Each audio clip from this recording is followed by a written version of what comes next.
ನಮಸ್ಕಾರ ಸ್ನೇಹಿತರೆ, ಇದೀಗ ತಾನೇ ಬಂದ ರಾಜ್ಯದ ಮುಖ್ಯವಾದ ಮಾಹಿತಿಗಳು. ಗೃಹಲಕ್ಷ್ಮಿ ಯೋಜನೆ ಫಲಾನುಭವಿಗಳ ಬ್ಯಾಂಕ್ ಖಾತೆಗೆ ಜಮೆ ಆಗಲಿದೆ 2,000 ರೂಪಾಯಿ. ರಾಜ್ಯ ಸರ್ಕಾರದಿಂದ 2,443 ಕೋಟಿ ರೂಪಾಯಿ ಅನುದಾನ ಬಿಡುಗಡೆ. ಯಾವ ಕಂತು ಬಿಡುಗಡೆ ಆಗ್ತಾ ಇದೆ, ಏನಿದು ಮಾಹಿತಿ, ಎಲ್ಲ ಸುದ್ದಿ ನೋಡೋಣ. ಮತ್ತೊಂದೆಡೆಯಲ್ಲಿ ರಾಜ್ಯದಲ್ಲಿ ಸಚಿವ ಸಂಪುಟ ವಿಸ್ತರಣೆಯ ಗೊಂದಲ.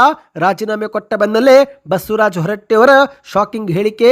ಯಾಕೆ ಈ ರೀತಿಯಾಗಿ ಹೇಳಿಕೆ ಕೊಟ್ಟರು ಅದು ಕೂಡ ನೋಡೋಣ.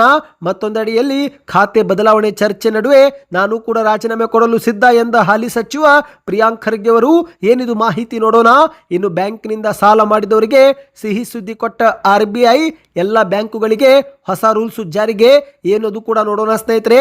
ಮತ್ತೊಂದೆಡೆಯಲ್ಲಿ ಜಾನ್ಸನ್ ಪೌಡರ್ನಿಂದ ಕ್ಯಾನ್ಸರ್ 53,000 ಕೋಟಿ ರೂಪಾಯಿಗೂ ಅಧಿಕ ಪರಿಹಾರ ನೀಡಲು ಕಂಪನಿಯಿಂದ ಒಪ್ಪಿಗೆ. ಈ ಒಂದು ಪೌಡರ್ ಬಳಕೆ ಮಾಡುವವರಿಗೆ ಮುಖ್ಯವಾದ ಸೂಚನೆ. ಎಲ್ಲ ಮಾಹಿತಿ ಡೀಟೇಲ್ ಆಗಿ ನೋಡೋಕ್ಕೂ ಮೊದಲು ನೀವು ನಮ್ಮ ಚಾನಲ್ಗೆ ಮೊದಲು ಬಾರಿ ಭೇಟಿ ಕೊಡ್ತಾ ಇದ್ರೆ ದಯವಿಟ್ಟು ಸಬ್ಸ್ಕ್ರೈಬ್ ಆಗಿ, ಪಕ್ಕದಲ್ಲಿ ಕಾಣಿಸುವ ಗಂಟೆ ಕೂಡ ಒತ್ತಿದ್ರೆ ಕರ್ನಾಟಕದ ಮಾಹಿತಿಗಳು ನಿಮಗೆ ಸಿಗುತ್ತವೆ. ವಿಡಿಯೋಗೆ ಲೈಕ್ ಮಾಡ್ತಾ ವಿಡಿಯೋನ ಪೂರ್ತಿಯಾಗಿ ನೋಡಿ. ಬನ್ನಿ ಸ್ನೇಹಿತರೆ, ಎಲ್ಲ ಮಾಹಿತಿಗಳನ್ನು ಡೀಟೇಲ್ ಆಗಿ ನೋಡೋಣ. ನೀವು ಕೂಡ ಗೃಹಲಕ್ಷ್ಮಿ ಯೋಜನೆ ಫಲಾನುಭವಿಗಳಾಗಿದ್ದರೆ ದಯವಿಟ್ಟು ವಿಡಿಯೋಗೆ ಲೈಕ್ ಮಾಡಿ. ಕಳೆದ ತಿಂಗಳು ಜುಲೈನಲ್ಲಿ 2,000 ರೂಪಾಯಿ ಜಮಾವಾಯ್ತಾ? ಕಮೆಂಟ್ ಮಾಡಿ. ಹೌದು, ಸಾಕಷ್ಟು ಫಲಾನುಭವಿಗಳಿಗೆ ಬಾಕಿ ಕಂತು ಜಮೆ ಆಗುವುದು ಶುರುವಾಗಿದೆ. ಜುಲೈ ತಿಂಗಳಲ್ಲಿ 31ನೇ ಕಂತನ್ನ ಬಿಡುಗಡೆ ಮಾಡಲಾಗಿದೆ. ಹೌದು ಸ್ನೇಹಿತರೆ, ಈಗ ಮೇ ತಿಂಗಳವರೆಗಿನ ಕಂತನ್ನ ಸರ್ಕಾರ ಜಮೆ ಮಾಡಿದೆ. ಇತ್ತೀಚೆಗೆ ಜುಲೈ ತಿಂಗಳಲ್ಲಿ ಮೇ ತಿಂಗಳ 31ನೇ ಕಂತು ಹಾಕಲಾಗಿದ್ದು, ಇದೀಗ ಆಗಸ್ಟ್ ತಿಂಗಳ ಆರಂಭದಲ್ಲೇ 32ನೇ ಕಂತಾಗಿರುವ ಜೂನ್ ತಿಂಗಳ ಕಂತು ಕೂಡ ಬಿಡುಗಡೆ ಮಾಡಲಾಗುತ್ತಿದೆ ಎಂದು ಗ್ಯಾರಂಟಿ ಯೋಜನೆಗಳ ಅನುಷ್ಠಾನ ಪ್ರಾಧಿಕಾರದ ಉಪಾಧ್ಯಕ್ಷಕ ದಿನೇಶ್ ಗೂಳಿಗೌಡ ಅವರು ಬೆಂಗಳೂರಲ್ಲಿ ಮಾಹಿತಿ ಕೊಟ್ಟಿದ್ದಾರೆ. ಹೌದು, ಸುದ್ದಿಗಾರರ ಮುಂದೆ ಮಾತನಾಡಿದವರು ಗೃಹಲಕ್ಷ್ಮಿ ಯೋಜನೆಗೆ 2,443 ಕೋಟಿ ರೂಪಾಯಿ ಹಣವನ್ನು ಮಾನ್ಯ ಮುಖ್ಯಮಂತ್ರಿಗಳಾದ DK ಶಿವಕುಮಾರ್ ಅವರು ಬಿಡುಗಡೆ ಮಾಡಿದ್ದು 2-3 ದಿನಗಳಲ್ಲಿ ಎಲ್ಲ ಅರ್ಹ ಮಹಿಳೆಯರಿಗೆ ಈ ಒಂದು ಹಣ DBT ಮುಖಾಂತರ ಬ್ಯಾಂಕಿಗೆ ಜಮೆ ಆಗಲಿದೆ ಎಂದು ಮಾಹಿತಿ ಕೊಟ್ಟಿದ್ದಾರೆ. ಇದುವರೆಗೆ 62,000 ಹಣವನ್ನು ಫಲಾನುಭವಿಗಳಿಗೆ ತಲುಪಿಸಿದ್ದು, ಇದೀಗ ಆಗಸ್ಟ್ ತಿಂಗಳಲ್ಲಿ 32ನೇ ಕಂತು ಬಿಡುಗಡೆ ಆಗುವ ಮೂಲಕ ಪ್ರತಿ ಯಜಮಾನ್ಯರ ಬ್ಯಾಂಕ್ ಖಾತೆಗೆ 64,000 ಹಣವನ್ನು ಕಾಂಗ್ರೆಸ್ ಸರ್ಕಾರ ತಲುಪಿಸಿದೆ ಎಂದು ದಿನೇಶ್ ಗೂಳಿಗೌಡ ಅವರು ಸ್ಪಷ್ಟಪಡಿಸಿದ್ದಾರೆ. ಇದೇ ನಡುವೆ ಮತ್ತೆ ಮುಂದುವರೆದು ಮಾತನಾಡಿ, ಕಾಂಗ್ರೆಸ್ನ ಗ್ಯಾರಂಟಿ ಯೋಜನೆಗಳು ಅರ್ಹ ಫಲಾನುಭವಿಗಳಿಗೆ ಮಾತ್ರ ತಲುಪಬೇಕು ಎಂಬ ಉದ್ದೇಶದಿಂದ ಮತ್ತು ದುರುಪಯೋಗವನ್ನು ತಡೆಯುವ ಉದ್ದೇಶದಿಂದ ಗೃಹಲಕ್ಷ್ಮಿ ಹಾಗೂ ಗೃಹ ಜ್ಯೋತಿ ಯೋಜನೆ ಪರಿಷ್ಕರಣೆ ಮಾಡಲಾಗುತ್ತಿದೆ. ಇದೀಗ 2023ರಿಂದ ಇಲ್ಲಿಯವರೆಗೆ ಗೃಹಲಕ್ಷ್ಮಿ ಯೋಜನೆಯಲ್ಲಿ ನೋಂದಾಯಿತರಾದ ಪೈಕಿ ಸುಮಾರು 1,95,000ಕ್ಕೂ ಅಧಿಕ ಫಲಾನುಭವಿಗಳು ಮೃತಪಟ್ಟಿದ್ದು, ಅವರ ಬ್ಯಾಂಕ್ ಖಾತೆಗೆ ಜಮೆ ಆಗಿದ್ದಂತ ಸುಮಾರು 115 ಕೋಟಿ ರೂಪಾಯಿ ಹಣವನ್ನು ವಾಪಸ್ ಪಡೆದುಕೊಳ್ಳುವ ಪ್ರಕ್ರಿಯೆ ನಡೆಸಲಾಗುತ್ತಿದೆ ಎಂದು ಮಾಹಿತಿ ಕೊಟ್ಟಿದ್ದಾರೆ. ಸ್ನೇಹಿತರೆ, ಮೃತರ ಖಾತೆಗೆ ಹಣ ಸಂದೇಹವಾಗುತ್ತಿರುವುದನ್ನ ಇನ್ನು ಮುಂದೆ ತಡೆಯಲು ಮೃತ ಫಲಾನುಭವಿಗಳ ಹೆಸರನ್ನು 15 ದಿನದಲ್ಲೇ ಪಟ್ಟಿಯಿಂದ ಕೈ ಬಿಡುವಂತೆ ಸರ್ಕಾರ ಶೀಘ್ರದಲ್ಲೇ ಮಾರ್ಗಸೂಚಿಯು ಕೂಡ ರಚನೆ ಮಾಡಲಿದೆ ಎಂದು ಹೇಳಿಕೆ ಕೊಟ್ಟಿದ್ದಾರೆ. ನಿಮ್ಮ ಬ್ಯಾಂಕ್ ಖಾತೆಗೂ ಗೃಹಲಕ್ಷ್ಮಿ ಯೋಜನೆಯ ಕಂತುಗಳು ಜಮೆ ಆಗ್ತಾ ಇದೆಯಾ? ಕಮೆಂಟ್ ಮಾಡಿ ತಿಳಿಸಿ. ಯಾಕಂದ್ರೆ ಸ್ನೇಹಿತರೆ, ಈಗಾಗಲೇ ಜುಲೈನಲ್ಲಿ ಮೇ ತಿಂಗಳ ಕಂತು ಹಾಕಲಾಗಿತ್ತು. ಇದೀಗ ಆಗಸ್ಟ್ ತಿಂಗಳಲ್ಲಿ ಜೂನ್ ತಿಂಗಳ ಕಂತನ್ನ ಜಮೆ ಮಾಡಲಾಗುತ್ತಿದೆ. ಬನ್ನೀಗ ಮತ್ತೊಂದು ಮಾಹಿತಿಗೂ ಹೋಗೋಣ. ಕರ್ನಾಟಕ ವಿಧಾನ ಪರಿಷತ್ ಸಭಾಪತಿ ಸ್ಥಾನಕ್ಕೆ ಬಸವರಾಜ ಹೊರಟ್ಟಿಯವರು ಆಗಸ್ಟ್ 7ರಂದು ರಾಜೀನಾಮೆ ಕೊಟ್ಟಿದ್ದು, ರಾಜೀನಾಮೆ ಪತ್ರ ಬಂದ ಬೆನ್ನಲ್ಲೇ ಅವರ ರಾಜೀನಾಮೆಯನ್ನು ಅಂಗೀಕರಿಸಲಾಗಿದೆ. ಈಗ ಆ ಒಂದು ಸ್ಥಾನ ಖಾಲಿಯಾಗಿದೆ ಎಂದು ವಿಧಾನ ಪರಿಷತ್ ಕಾರ್ಯದರ್ಶಿಯವರು ಕೂಡ ಅಧಿಸೂಚನೆ ಹೊರಡಿಸಿದ್ದಾರೆ. ಹೌದು ಗೆಳೆಯರೆ, 3 ಸಾಲಲ್ಲಿ ಪತ್ರ ಬರೆಯುವ ಮೂಲಕ ವಿಧಾನ ಪರಿಷತ್ನ ಸಭಾಪತಿ ಸ್ಥಾನಕ್ಕೆ ಸ್ವ ಇಚ್ಛೆಯಿಂದ ರಾಜೀನಾಮೆ ಕೊಟ್ಟಿರುವುದಾಗಿ ಅವರು ಸ್ಪಷ್ಟಪಡಿಸಿದ್ದು, ಆ ಬಳಿಕ ಮಾಧ್ಯಮಗಳ ಮುಂದೆ ಹಲವು ವಿಷಯಗಳನ್ನ ಶೇರ್ ಮಾಡಿಕೊಂಡಿದ್ದಾರೆ. ಹೌದು, ರಾಜೀನಾಮೆ ಕೊಟ್ಟ ಬಳಿಕ ಬಸವರಾಜ ಹೊರಟ್ಟಿ ಅವರು ಮಾತನಾಡಿದ್ದು, CM DK ಶಿವಕುಮಾರ್ ಅವರೊಂದಿಗೆ ಚರ್ಚೆ ಮಾಡಿದ್ದೇನೆ. ಸಭಾಪತಿ ಸ್ಥಾನಕ್ಕೆ ಅವರು ರಾಜೀನಾಮೆ ಕೊಡಿ ಅಂತ ಹೇಳಿದ್ರು. ಅದರಂತೆ ನಾನು ರಾಜೀನಾಮೆ ಕೊಟ್ಟಿದ್ದೇನೆ. ಇವತ್ತೇ ರಾಜೀನಾಮೆ ನೀಡಿ ಅಂತ ಹೇಳಿದ್ರು. ಹಾಗಾಗಿ ಇವತ್ತೇ ಕೊಟ್ಟಿದ್ದೇನೆ ಎಂದು ಮಾಧ್ಯಮಗಳ ಮುಂದೆ ತಿಳಿಸಿದ್ದಾರೆ. ರಾಜೀನಾಮೆ ಯಾವಾಗ ಕೊಟ್ಟರು ಒಂದೇ, ಹಾಗಾಗಿ ಇವತ್ತೇ ಕೊಟ್ಟಿದ್ದೇನೆ. ಸಭಾಪತಿಯಾಗಿ ಏನೇನು ಕೆಲಸ ಮಾಡಬೇಕು ಮಾಡಿದ್ದೇನೆ. ನಾನು ರಾಜೀನಾಮೆ ಕೊಡಲಿಲ್ಲವೆಂದ್ರೆ ಅವಿಶ್ವಾಸ ಮಂಡಿಸುತ್ತಾರೆ. ಹಾಗಾಗಿ ರಾಜೀನಾಮೆ ಕೊಟ್ಟಿದ್ದೇನೆ ಎಂದು ಮಾಹಿತಿ ಕೊಟ್ಟಿದ್ದಾರೆ. ಅಂದಹಾಗೆ ಸ್ನೇಹಿತರೆ, ಇದೇ ನಡುವೆ ಒಂದು ಶಾಕಿಂಗ್ ಹೇಳಿಕೆ ಕೊಟ್ಟಿದ್ದಾರೆ. 1956ರಿಂದ ಇಲ್ಲಿಯವರೆಗೆ ಈ ರೀತಿ ರಾಜೀನಾಮೆ ಕೊಡಿಸಿದ ಇತಿಹಾಸವೇ ಇರಲಿಲ್ಲ. ನನಗೂ ಕೂಡ ಬೇಸರವಾಗಿದೆ. ನಾನು ಇವತ್ತೇ ರಾಜೀನಾಮೆ ಕೊಡ್ತೀನನ್ನೋ ನನಗೆ ನಿರೀಕ್ಷಣೆ ಇರಲಿಲ್ಲ. ಮನಸ್ಸಿಗೆ ವಿರುದ್ಧವಾದ ಬೆಳವಣಿಗೆ ಎಲ್ಲರ ಜೀವನದಲ್ಲೂ ಕೂಡ ನಡೆಯುತ್ತೆ. ಅಧಿಕಾರ ಮುಗಿದ್ರೆ ಏನೋ ಹೇಳ್ಬೋದಾಗಿತ್ತು, ಆದರೆ ಅಧಿಕಾರ ಮುಗಿಯುವ ಮುನ್ನವೇ ನನಗೆ ರಾಜೀನಾಮೆ ಕೇಳಿದ್ದು ಬೇಸರವಾಗಿದೆ. ಆಕಸ್ಮಿಕವಾಗಿ ಬಂದೆ, ಈಗ ಆಕಸ್ಮಿಕವಾಗಿ ಹೋಗ್ತಿದ್ದೀನಿ ಅಷ್ಟೇ ಎಂದು ಮಾಧ್ಯಮಗಳ ಮುಂದೆ ಹೇಳಿದ್ದಾರೆ. ಒಟ್ಟಿನಲ್ಲಿ ಸ್ನೇಹಿತರೆ, ಏಕಾಏಕಿ ರಾಜೀನಾಮೆ ಕೇಳಿದ್ದು ನನಗೆ ಬೇಸರವಾಗಿದೆ. ಆ ಸ್ಥಾನಕ್ಕೆ ಗೌರವ ಕೊಡೋದು ಬಿಡೋದು ಈಗ ಅವರಿಗೆ ಬಿಟ್ಟಿದ್ದು. ಅವರು ರಾಜೀನಾಮೆ ಕೊಡು ಅಂದ್ರು, ಹಾಗಾಗಿ ಕೊಟ್ಟಿದ್ದೇನೆ.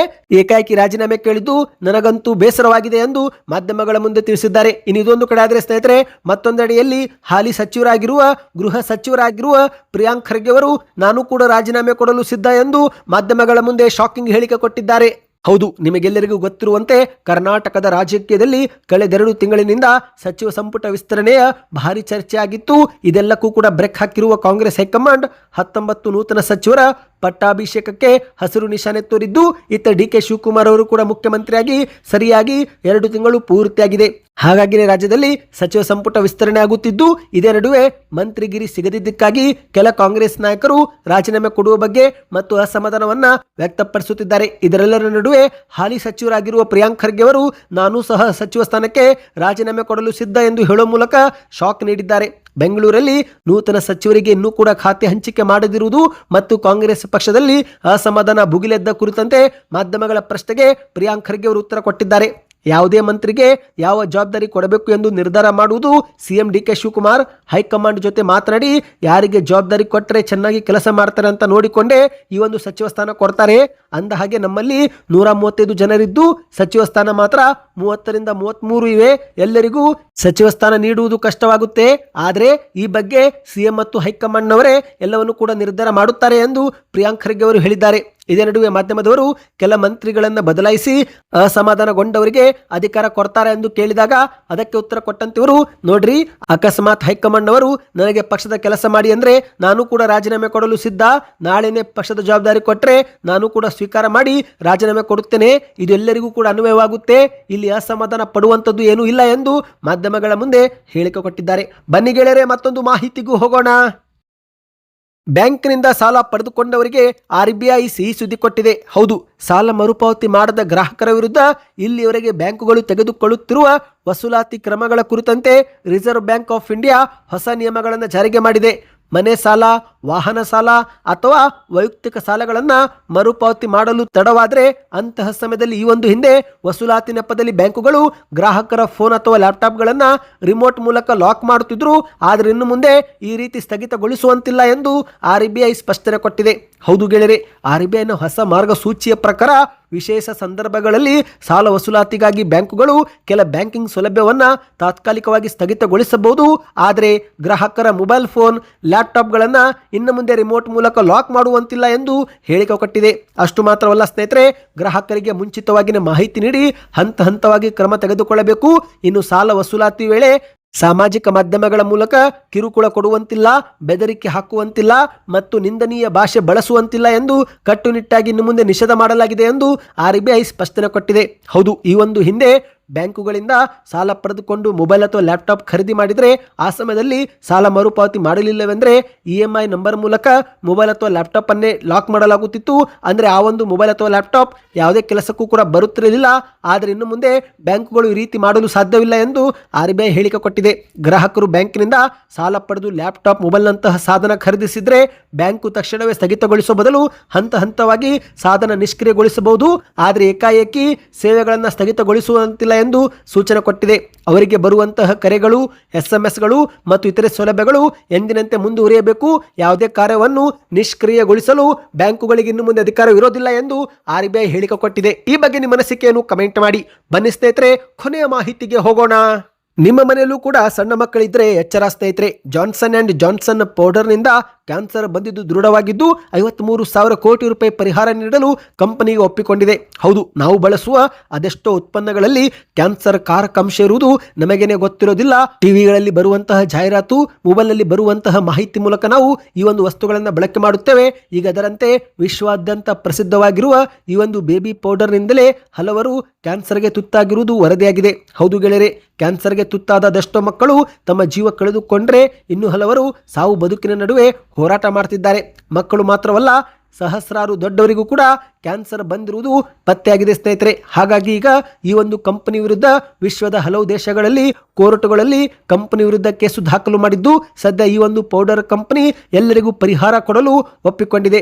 ಹೌದು, ಮಾಹಿತಿಯ ಪ್ರಕಾರ ಸ್ನೇಹಿತರೆ $5.5 ಬಿಲಿಯನ್, ಅಂದರೆ ಭಾರತದ ರೂಪಾಯಿದಲ್ಲಿ ಹೇಳುವುದಾದರೆ ಸುಮಾರು 53,000 ಕೋಟಿ ರೂಪಾಯಿಗೂ ಅಧಿಕ ಪರಿಹಾರ ಕೊಡಲು ಈ ಒಂದು ಕಂಪನಿ ಒಪ್ಪಿಕೊಂಡಿದೆ. ಅಂದರೆ ಸ್ನೇಹಿತರೆ, ಇಲ್ಲಿ ಮತ್ತೊಂದು ಮಾಹಿತಿ ಏನಂದ್ರೆ, ಇದು ಕೇವಲ ಅಮೆರಿಕದಲ್ಲಿ ದಾಖಲಾಗಿರುವ ಕೇಸ್ಗಳಿಗೆ ಮಾತ್ರ ಪರಿಹಾರ ಎಂದು ಹೇಳಲಾಗ್ತಾ ಇದೆ. ಅಂದರೆ ನೀವೇ ಇಲ್ಲಿ ಅರ್ಥ ಮಾಡಿಕೊಳ್ಳಿ ಎಷ್ಟು ಮಂದಿ ಈ ಒಂದು ಪೌಡರ್ನಿಂದ ಬಳಲಿದ್ದಾರೆ ಎನ್ನುವುದು ಇಲ್ಲೇ ಗೊತ್ತಾಗುತ್ತೆ. ಕೇವಲ ಅಮೆರಿಕ ಒಂದಕ್ಕೆ 53,000 ಕೋಟಿ ರೂಪಾಯಿ ಪರಿಹಾರ ಕೊಡಲು ಈ ಒಂದು ಕಂಪನಿ ಒಪ್ಪಿಕೊಂಡಿರುವುದು ಈಗ ಗೊತ್ತಾಗಿದೆ ಸ್ನೇಹಿತರೆ. ಸದ್ಯಕ್ಕಿಷ್ಟೇ ಇತ್ತು ಈ ಮಾಹಿತಿ. ನೀವೇನಾದರೂ ಪೂರ್ತಿಯಾಗಿ ನೋಡಿದರೆ ಪ್ರತಿಯೊಬ್ಬರು ವಿಡಿಯೋನ ಶೇರ್ ಮಾಡಿ, ಚಾನಲ್ಗೆ ಸಬ್ಸ್ಕ್ರೈಬ್ ಮಾಡಿ ಮತ್ತು ವಿಡಿಯೋ ಹೇಗೆ ಅನಿಸ್ತು ಕಮೆಂಟ್ ಮಾಡಿ.